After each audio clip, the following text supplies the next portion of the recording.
প্রিয় দর্শক বন্ধুরা, একটা নতুন ভিডিওতে আপনাদেরকে স্বাগত।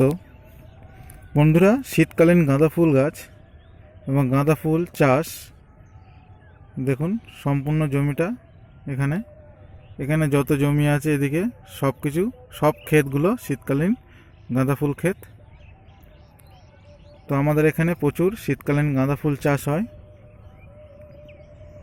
তো বন্ধুরা, চলে আসি মূল কথায়। এই শীতকালীন গাঁদা ফুল ক্ষেত মূলত দানার চারা ভালো হয়।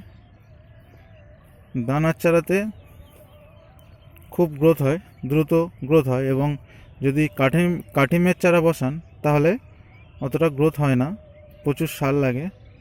আর দানার চারাতেও সার লাগে, কিন্তু এতে প্রচুর গ্রোথ হয় এবং ফুলগুলো খুব বড় বড় হয়।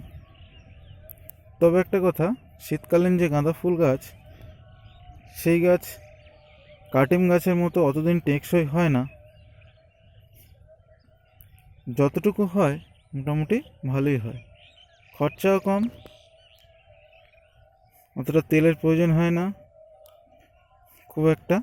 আমি এখনও পর্যন্ত কোনো তেল দেইনি, শুধু একমাত্র সার দিয়েছি, মিক্সচার। এই দেখুন, গোড়া দিয়ে মিক্সচার সব ছড়িয়ে দিয়েছি। ছোট্ট ছোট্ট চারা বসিয়েছিলাম, একদম 1 গেরো 2 গেরো। আজকে 15 দিন বয়স চারার।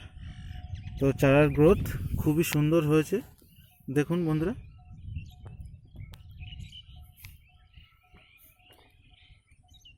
তো বন্ধুরা, যদি আপনারা এই গাঁদা ফুল চাষের সম্পূর্ণ ভিডিও পেতে চান এবং কিভাবে চারার গাঁদা ফুল করবেন, মানে দানার গাঁদা ফুল বা শীতকালীন গাঁদা ফুল গাছ চাষ করবেন, যদি আপনারা নতুন ভিডিও পেতে চান, তাহলে আমার চ্যানেলটিকে সাবস্ক্রাইব করবেন এবং লাইক শেয়ারও করবেন।